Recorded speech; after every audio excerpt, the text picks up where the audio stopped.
Hello प्यारे बच्चों, कक्षा 5वीं में हिंदी के लिए राष्ट्रीय उपलब्धि सर्वेक्षण उसका टेस्ट करेंगे हम अभी। देखिए बेटा, मैं पिछली वीडियो से बार बार आपको बोलती आ रही हूँ, अगर आपने पैराग्राफ को अच्छे से समझ लिया फिर आप वर्कशीट को बहुत ईजीली हल कर पाएंगे। इसीलिए मैं पहले पैराग्राफ को अच्छे से समझाती हूँ ताकि आपको समझ में आ जाए और आप प्रश्नों के उत्तर जल्दी जल्दी दे पाओ। ठीक है। जिन लोगों ने अभी तक मेरे चैनल को सब्सक्राइब नहीं किया, सबसे पहले सब्सक्राइब कर लो ताकि बेटा जब भी मैं सॉल्यूशन बनाऊं आपको जल्दी से मिल जाए। ठीक है। नीचे लाल रंग से लिखा हुआ है तो मतलब सब्सक्राइब नहीं कर रखा, काले रंग से लिखा हुआ तो सब्सक्राइब कर रखा है। तो सबसे पहले सब्सक्राइब कर लो। चलिए पैराग्राफ पढ़े। फ्लाइंग सिख, अगर आप लोगों को पता हो तो मिल्खा सिंह, उनको हम फ्लाइंग सिख कहते हैं बेटा। सिख यानी सरदार जी जो पगड़ी वाले होते हैं वो होते हैं सिख लोग। ठीक है। ये एक धर्म है, हिंदू मुस्लिम सिख। ठीक है। मिल्खा सिंह का जन्म 17 मई 1935 को पाकिस्तान के लायरपुर अब फैजाबाद में हुआ था। मतलब उनका जन्म कहाँ हुआ था? 17 मई 1935 को पाकिस्तान में लायरपुर में। और जो लायरपुर है अब कहाँ पर है? फैजाबाद में है। 1947 में विभाजन के दौरान उन्होंने अपने माता पिता को खो दिया और वो भारत चले आए। जब बेटा भारत और पाकिस्तान का विभाजन हुआ, भारत अंग्रेज़ों से आज़ाद हुआ, तो उन्होंने अपने माता पिता को खो दिया। मतलब उनके माता पिता गुजर गए और वो कहाँ पर आ गए? भारत में। उनका जन्म तो पाकिस्तान में हुआ था लेकिन वो भारत में आ गए। ठीक है। भारतीय सेना में काम करते हुए उन्होंने एक धावक के रूप में अपनी क्षमताओं का विकास किया। मतलब वो एक धावक यानी दौड़ने वाला, वो सेना में भर्ती हुए और वो एक धावक बने। उन्होंने भारत के लिए धावक के रूप में कई दौड़ें जीती। मतलब रेस, दौड़ यानी रेस, उन्होंने धावक दौड़ के रूप में अनेक रेस जीत ली।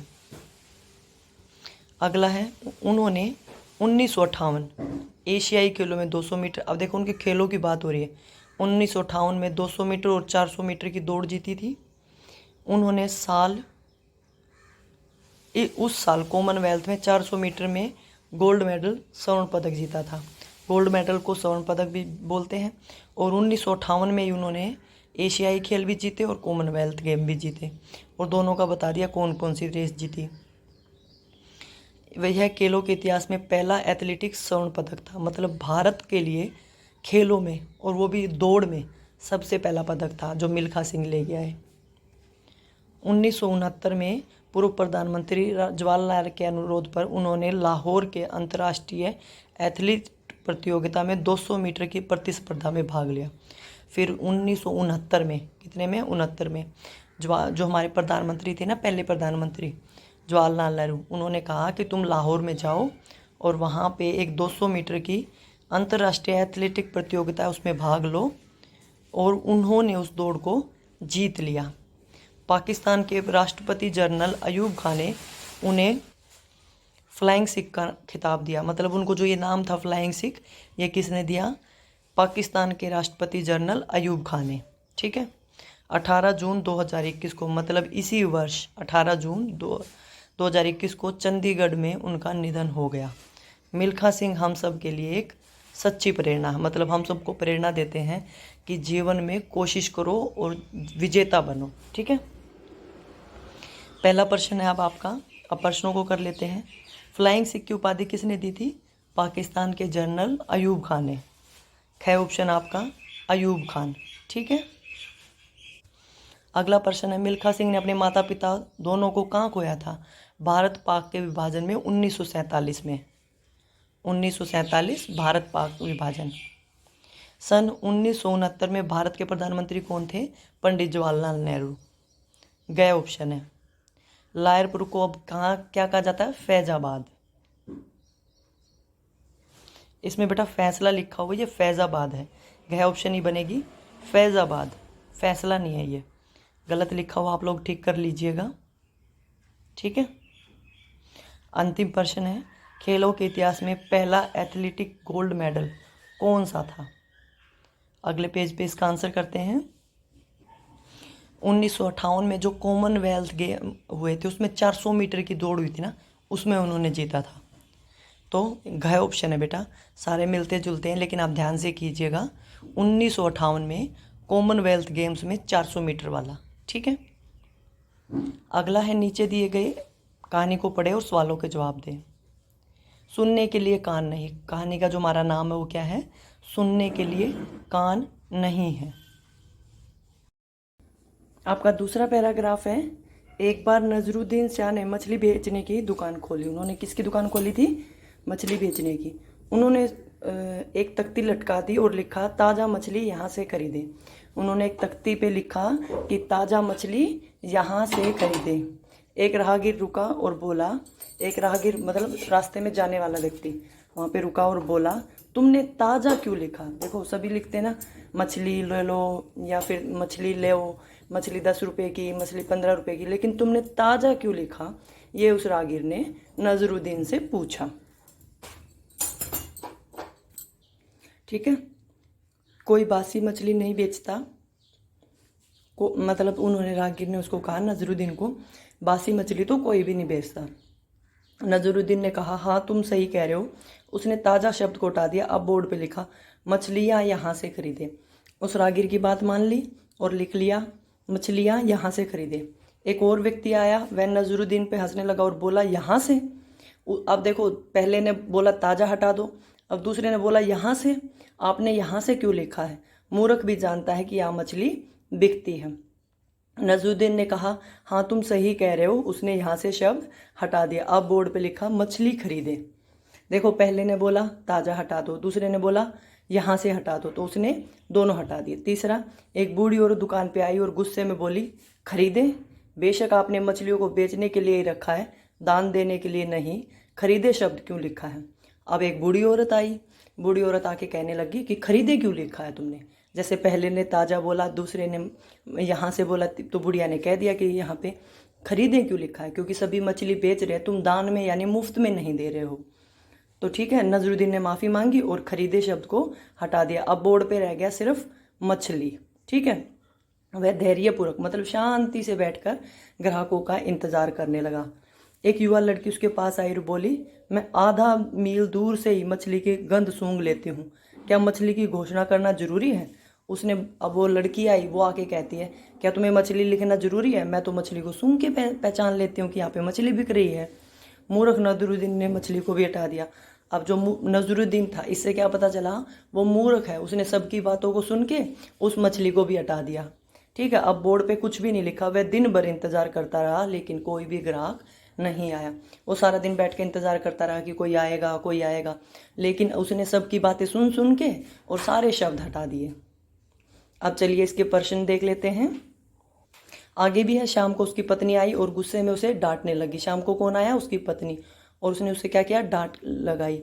उसने कहा, तुम कितने मूर्ख हो, इतना भी नहीं जानते, हमें वही करना चाहिए जो सही हो, किसी की भी बात मानकर कार्य नहीं करना चाहिए। अब उसकी पत्नी ने उसको समझाया कि तुम तो बुद्धू हो, तुमने सबकी बात मान के एक एक शब्द को हटा दिया, तुम्हें वही करना चाहिए जो सही है, मतलब जो तुमने लिखा था वो सही लिखा था। उसने फिर से ताज़ा मछली यहाँ से लिखा और खरीदे यहाँ से लिखा और सारी मछलियाँ बेच दी।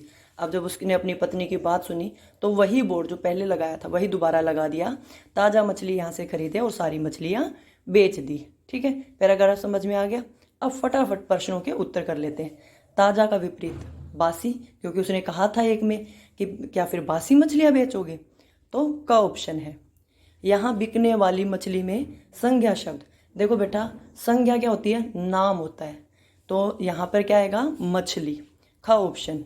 ठीक है, इनमें से निम्न में से कौन सा शब्द राहगीर मतलब रास्ते पर जाने वाला, पथिक, ये शब्द होते हैं। ठीक है, यहाँ पर राहगीर का जो है वो राही आएगा बेटा।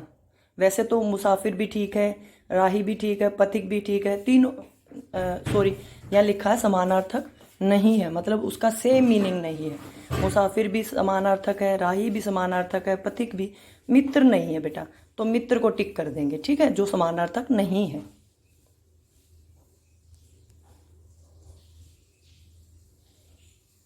तो मित्र नहीं है। ठीक है, अगला है, मैं आधा मील दूर से ही मछली की गंध सूंघ लेती हूँ, क्या मछली की घोषणा करना जरूरी है? ये किसने कहा था? एक युवा लड़की ने।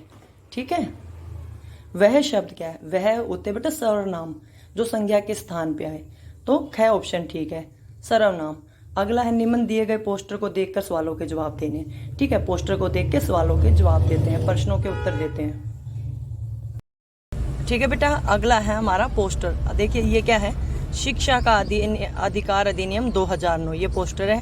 इसमें लिखा हुआ सर्व शिक्षा अभियान, और ये है सब पढ़े सब पढ़े। ठीक है, और इसमें सरकारी स्कूल में मुफ्त मिलने वाली चीज़ें, मुफ्त किताबें, मुफ्त वर्दी, मुफ्त सुविधाएं। ठीक है, ये अल्पाहार, छात्रवृत्ति, मुफ्त लेखन सामग्री, ये सब लिखा हुआ है। तो इसको देख कर हमें प्रश्नों के उत्तर देने। ठीक है, पहला प्रश्न है, यह पोस्टर किससे संबंधित है? शिक्षा का अधिकार अधिनियम 2009 से।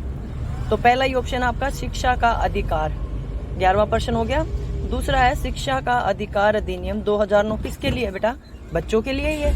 शिक्षा किसको देंगे? बच्चों को। तो ग ऑप्शन ठीक है, ग बच्चों के लिए। अगला है, यह अधिनियम आपको किस उम्र तक मुफ्त और अनिवार्य शिक्षा प्राप्त करने का अधिकार देता है? देखिए बेटा, इसमें लिखा हुआ 14 साल तक के बच्चों को। ठीक है, 14 साल तक के बच्चों को मुफ्त शिक्षा देता है। तो इसको कर देंगे घ ऑप्शन 14 वर्ष। अगला प्रश्न है, सरकारी स्कूल में निम्न में से कौन सी सुविधाएं उपलब्ध नहीं है?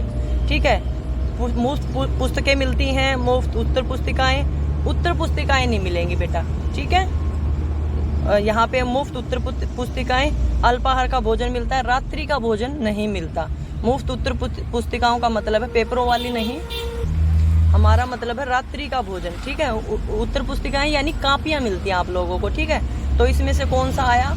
घ ऑप्शन आया आपका, रात्रि का भोजन। अंतिम प्रश्न है आपका, पोस्टर में भुगतान किया गया का विपरीत क्या है? भुगतान करेंगे तो उसका विपरीत क्या है?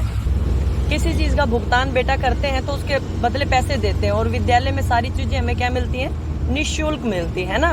तो इसका हो जाएगा निःशुल्क। ठीक है, घ ऑप्शन है। इस तरह से आपकी वर्कशीट हो गई है कंप्लीट, इसको पूरा कर लीजिए। वीडियो अच्छी लगे तो लाइक करो, अपने दोस्तों को शेयर करो, कमेंट करके बताओ आपको कैसी लगी। ठीक है, और चैनल को सब्सक्राइब करना बिल्कुल भी ना भूलें। ठीक है बेटा, वीडियो देखने के लिए आपका बहुत बहुत धन्यवाद।